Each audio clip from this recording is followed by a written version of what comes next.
Ang pagiging makabayan ay kapag ang pagmamahal sa sariling bayan ay siyang inuuna at hindi ang pagpayag na pumatay at mamatay sa walang kabuluhang dahilan. Nasyonalismo naman kapag nauuna ang pagkamuhi sa mga tao maliban sa sarili mo.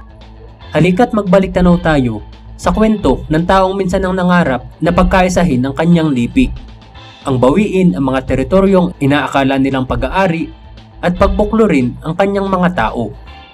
Ngunit sa paghahangad na makamit ang kalayaan ng pagsasarili ay naging makasarili din sa puntong ninais nilang patahimikin ang mga namumuno sa pag-asang ito ang daan at susi sa ikatatahimik ng lahat. Pero huli na nang mapagtanto nila na sila pala ang sisira sa napakagandang mundo ng mga tao. Ang kwento ng mga pakikipaglaban para sa kalayaan. Kamatayan para sa mga pinuno ng bayan. Ang balang pinagmulan ng lahat, nagpabago sa kasaysayan. Pero kung bago ka pa lang sa ating channel, pakipindot na din po ng like, subscribe at bell notification button para palagi kang updated kapag may mga bago tayong kwentong kagaya nito. Noong unang bahagi ng ika-20 siglo, ang kontinente ng Europa ay ibang-iba pa kaysa nakikita natin ngayon. Ito ay pinagaharian pa ng 4 na malalaking imperyo. At ito ay ang German Empire, ang Russian Empire, ang Ottoman Empire, at ang Austro-Hungarian Empire na siyang pinakamalalakas. Samantalang sa labas nila ay ang maliliit na bansang nakakalat gaya ng Italy, ng Pransya, United Kingdom at iba pa. Bago ang lahat, si Franz Ferdinand ay isa sa 70 duke ng Austria. Hindi pa ito nakikilala noon bilang Austria-Hungary. Siya ay isinilang noong taong 1863. Sila ay nagmula sa maharlikang pamilya at si Franz Ferdinand ay naging sobrang napakayaman na kaagad noong kanyang kabataan nang ang kanyang pinsan ay namatay kung saan ipinamana sa kanya ang napakaraming mga yaman at ari-arian. Isa pang pagkamatay ang nagpabago ng kanyang kapalaran nang ang kanyang isa pang pinsan na noon ay prinsipeng tagapagmana dapat ng kaharian ay nagpakamatay noong taong 1889. Ito ang nagbigay ng pagkakataon sa kanyang tatay para siya naman ang maging tagapagmana ng kahariang Austria-Hungary.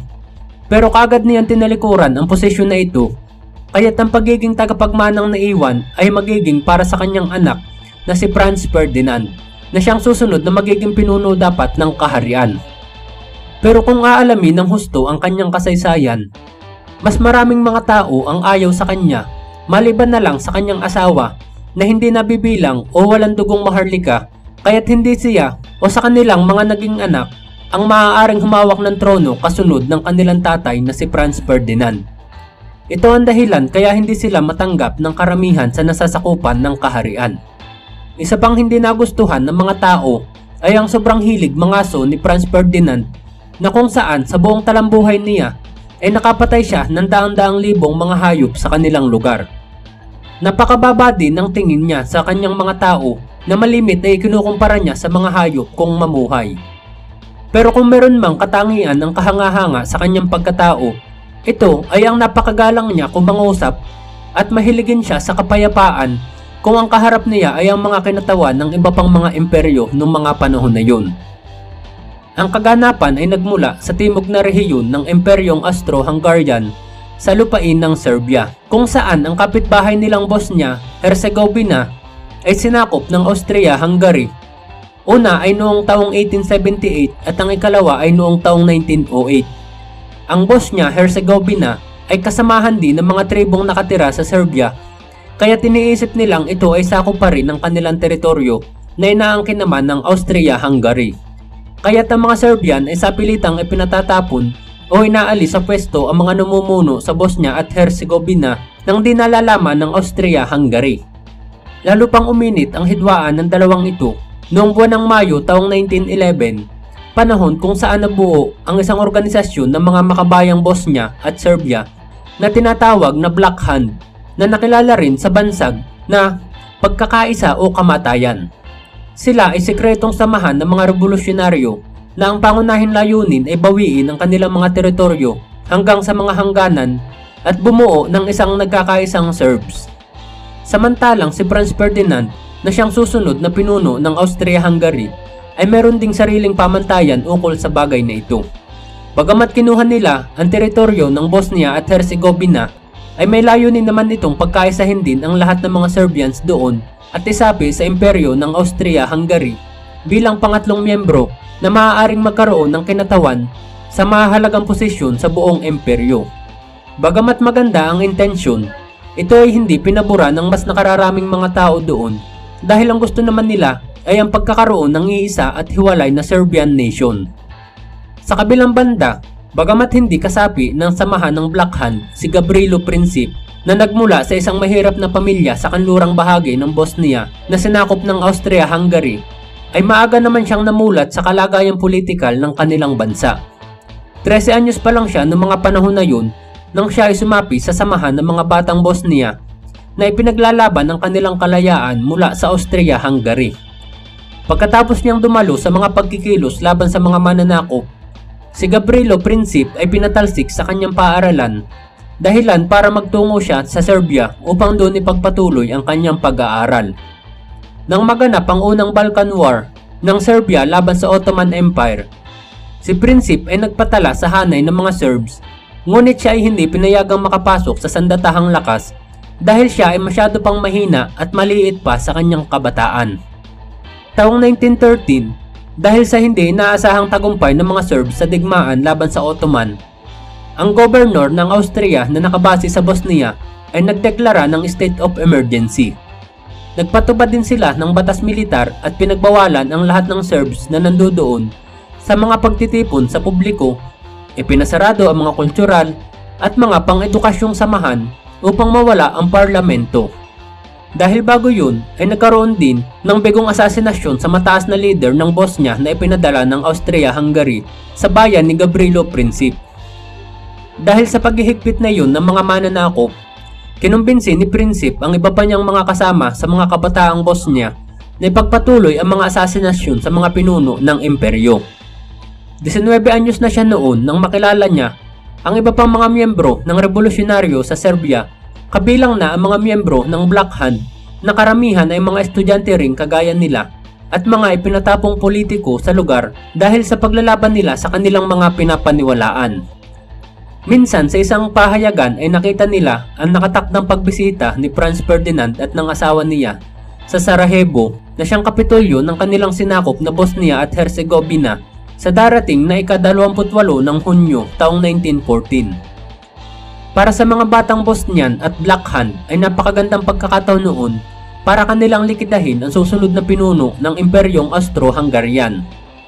Sa pangunguna ni Gavrilo Princip kasama ang ilang kabataang Bosnia ay nagplano sila ng asasinasyon.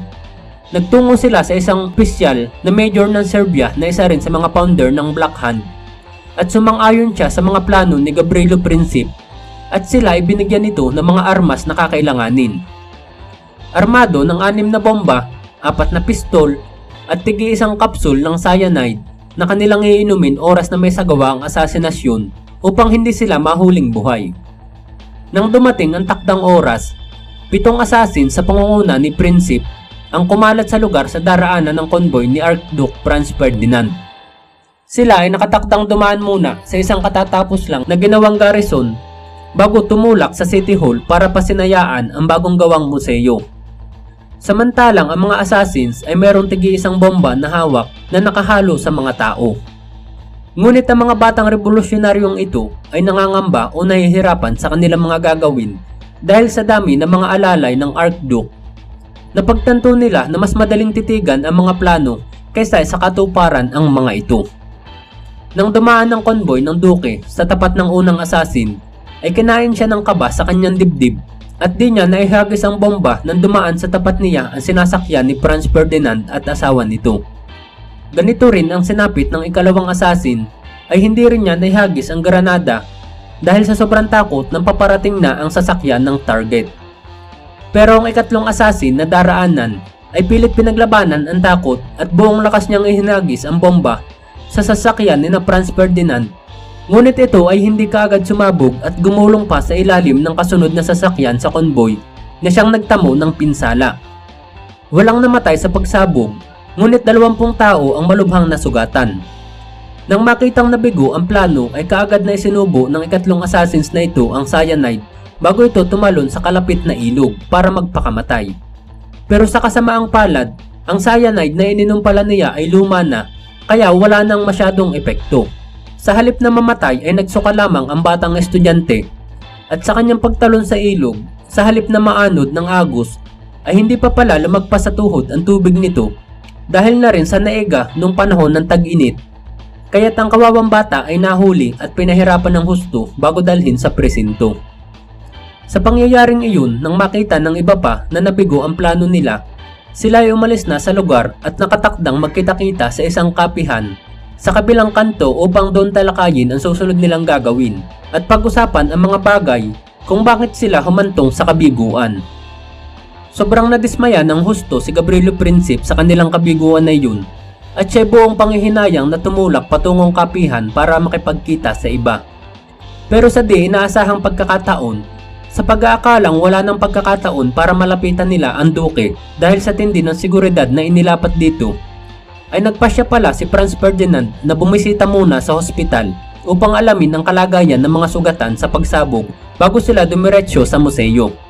Pero sa pag-iba nila ng ruta, ang daan patungo sa hospital ay hindi kabisado ng convoy.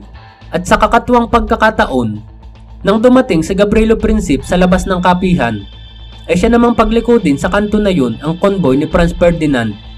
Ito din ang sandaling si Menyas ang driver na mali ang kanilang daraanan, kaya't ang sasakyan ay tumigil upang iatras nila dahil noong mga panahon na yun ay wala pang paatras na kambyo ang mga sasakyan. Sobrang nagulat si Gabrielo Princip dahil ang pagtigil ay ginawa mismo sa harapan niya na halos abot kamay lang niya ang target. Sa kanyang mabilis na reaksyon, mula sa point blank ay pinaputukan niya ang mag-asawang Franz Ferdinand kung saan kapwa sila di na umabot pa ng buhay sa ospital. At pagkatapos nun ay kasaysayan na nga ang sumunod. Nakaligtas sa hatol ng kamatayan si Gabrielo Princip at ilan sa kanyang mga kasama dahil sila ay masyado pang bata na hindi pa saklaw sa parusang kamatayan sa batas ng Austria-Hungary. Libo-libo pang mga Serbs ang pinaghuhuli, pinahirapan at pinagpapatay sa lugar na yun hanggang sa makalipas ang isang buwan pagkatapos ng asasinasyon ay nagpadala pa ang Austria-Hungary ng mga kondisyong hindi kakagati ng mga Serbs na obvious namang ginawa ng Austria-Hungary para magkaroon sila ng dahilan para igiit ang isang digmaan. At nang hindi nga natupad ang kondisyon ay kaagad nilang binumba ang kabisera ng Serbia at nagsimula na nga ang kampi-kampi ng mga nasyon. Sumuporta sa Serbia ang imperyo ng mga Ruso habang ang imperyong Aleman naman ang nasa likod ng Austria-Hungary. At ang mga nasyon nga ay nagkampi-kampi na rin na merong kanya-kanyang interes. Milyon-milyon ang namatay sa pagputok ng unang digmaang pandaigdig at simula noon ang mundo ay naging ibang-iba na kaysa dating uri nito. Samantalang ang estudyanteng si Gabrielo Princip na pinagmulan ng lahat ay namatay sa kulungan sa kalunos-lunos na kondisyon. Doon na siya tinamaan ng tuberculosis at naputulan pa ng isang kamay dahil sa komplikasyon. Siya ay pumanaw noong ika-28 ng Abril taong 1918. 4 na taon ang lumipas pagkatapos ng asasinasyon. Siya ay pumanaw sa edad na 23 taong gulang lamang. Ang pagiging makabayan ay kapag ang pagmamahal sa sariling bayan ang siyang inuuna at hindi ang pagpayag na pumatay at mamatay sa walang kabuluhang dahilan. Nasyonalismo naman kapag nauuna ang pagkamuhi sa mga tao maliban sa sarili mo. Ikaw kaibigan, papaano mo ipinaglalaban ang iyong mga paniniwala? Handa ka bang magbuwis ng buhay para sa bayan? O magpagamit sa iilan sa di nalalamang dahilan? Maraming salamat sa iyong pakikinig kaibigan. Hanggang sa muli. Paalam!